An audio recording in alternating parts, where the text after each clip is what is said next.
Welcome to Hood Champion Boxing Sports. In boxing, you find a way to win or you find a way to lose. Make sure you subscribe to the channel, right? Listen, and it's very hard for me to say this, okay?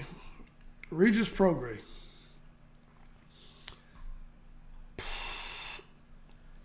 After watching him fight tonight, and I get it, styles make fights, but I got to remain consistent. If I'm going to come down on Jerome Boots Ennis for not being able to cut the ring off and get Chukhadzian out of there, right? And basically said that Jerome Boots Ennis he passed the eye test but didn't pass the test. I'm going to remain consistent and say, we know Regis Prograis, not only did he pass the eye test, but he's also passed the test in the ring. But tonight, Regis Prograis showed me kind of what Josh Taylor showed me, is that there's a transition about to take place at 140, people.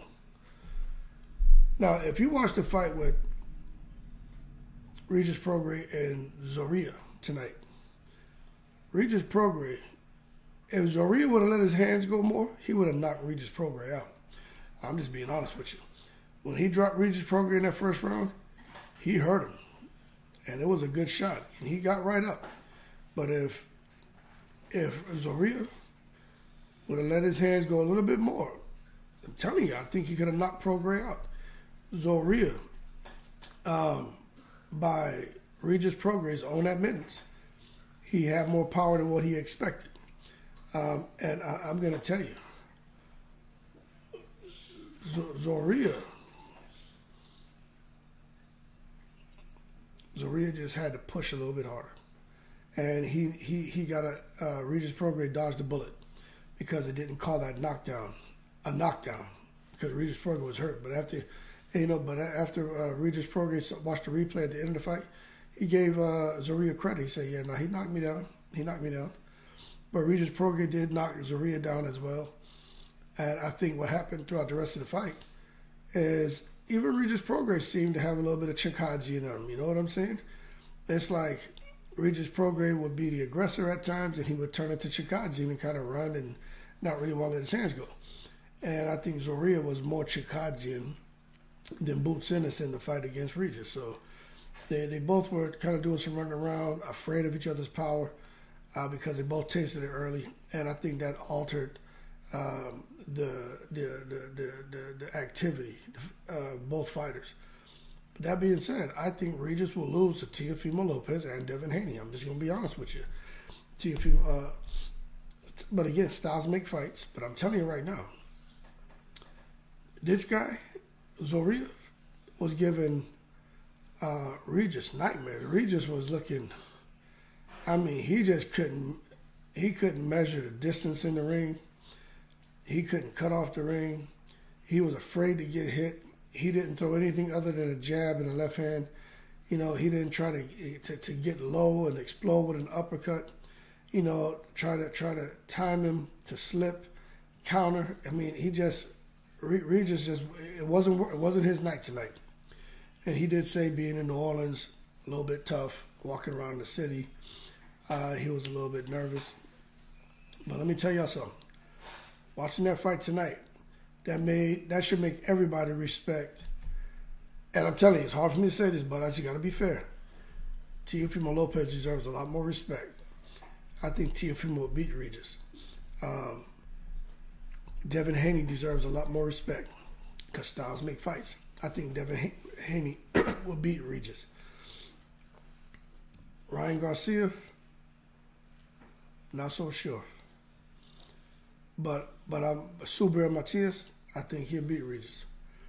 And we should all respect Tank Davis even more now.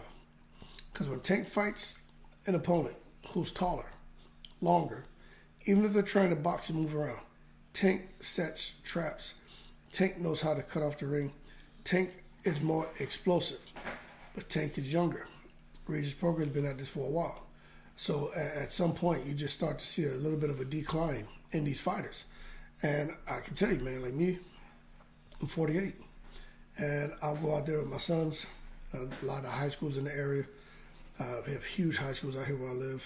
And you got the soccer field, football field, artificial turf. And we'll go out there and we'll do some circuit training, you know what I mean? We sprint from the goal to the 20-yard line, then jog, go 100%, 75%, 50%, do mountain climbers, do push-ups, do, leg raises, all kind of stuff we do. But let me tell you, I just can't move as fast as I used to. Don't get me wrong, I'm nowhere near 160 pounds, 200 pounds. But my body hurts. And the reason why I'm mentioning that to you is because I sit back and tell myself, damn, is this really happening? Like, am I really slowing down? Is it the weight? I mean, what is it? But it's just Father Time, man. And I think some of that showed with Regis Prograis. It did. And I'm gonna tell you this. So I think Tank Davis beats him as well. I think we should respect Tank a lot more for what a short fighter like Tank is able to do to taller fighters. But don't get me wrong, got to get somebody who wants to engage. But Adrian Broner is a live dog in the 140-pound division. I'm going to tell you right now, Adrian Broner's a live dog. Teofimo Lopez is a live dog. Ryan Garcia's a live dog.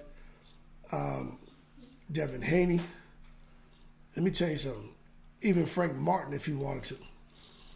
All these guys, where I was sitting here thinking, man, they'll get damaged, they'll get brutalized, they don't stand a chance.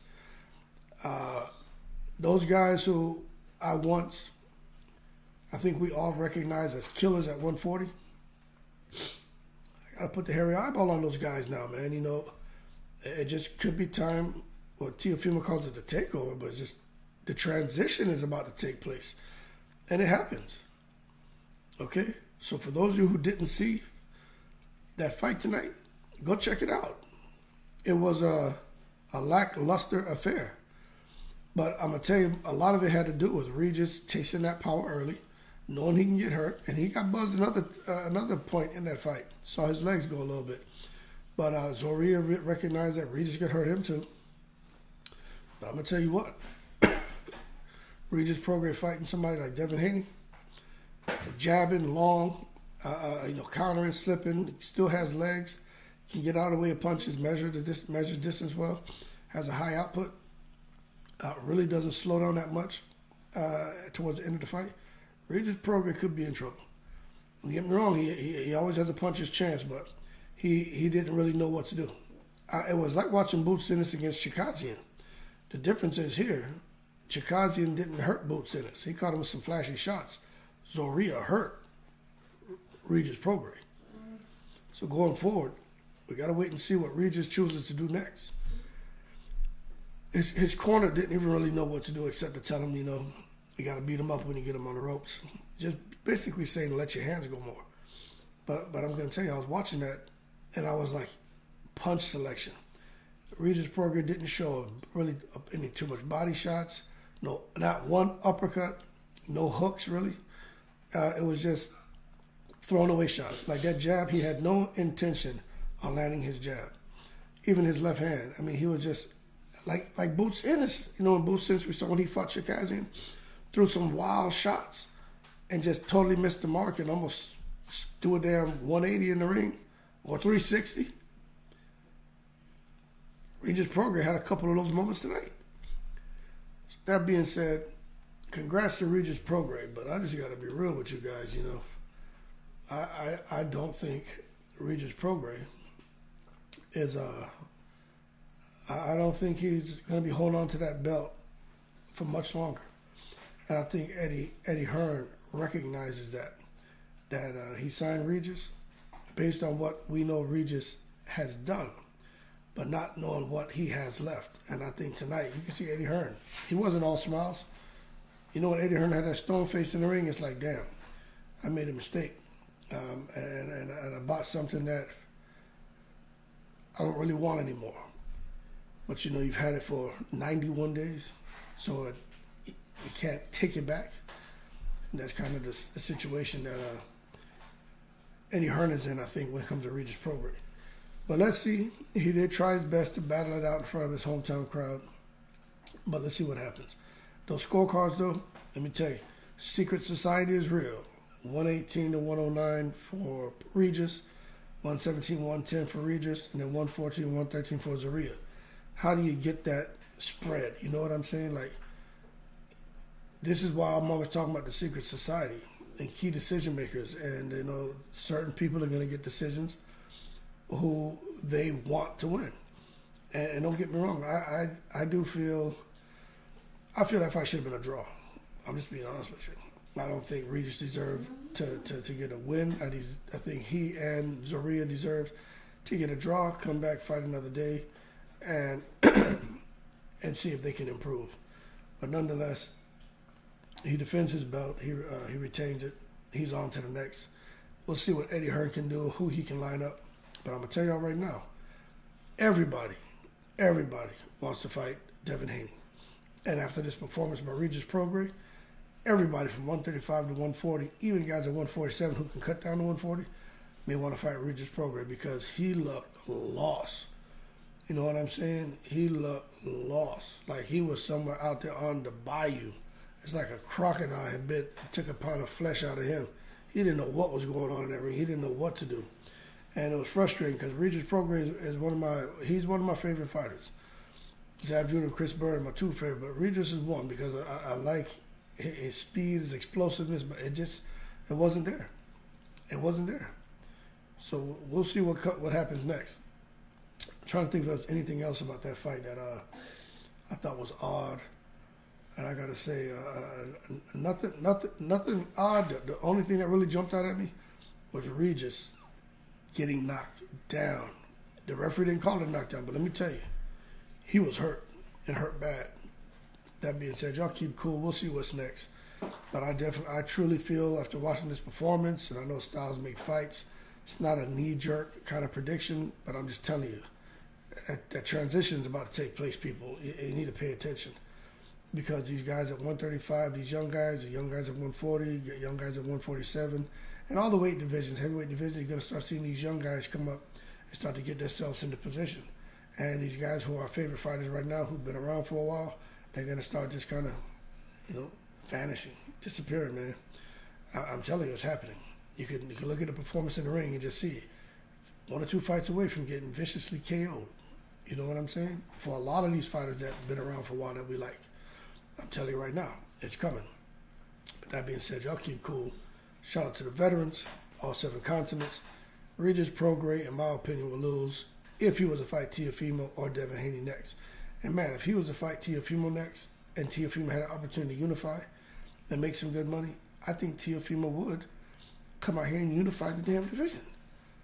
And he already called himself undisputed, which he's not. But I mean, he beat the man who beat the man, but who beat the man. But if he comes out and fights Regis and beats him, picks up the WBC, I mean, damn. And then we may really have to have a serious conversation about Teofimo. Devin Haney comes up and beats Regis. I mean, we got to have a serious conversation about Haney. And then let me tell you this before I end this video. Devin Haney has an opportunity to come fight Regis, which I think he'll beat him, and then fight Rolly, which I think he'll beat him, and become unified at 140.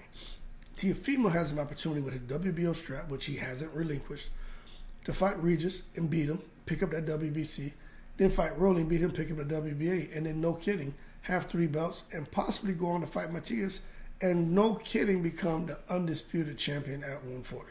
Like, it looks like the task looks pretty damn easy for Devin Haney or for Teofimo, in my opinion. The only one I'm not sure about at 140 would be Subir and Matias. Still not quite sure. Verdict still out on him.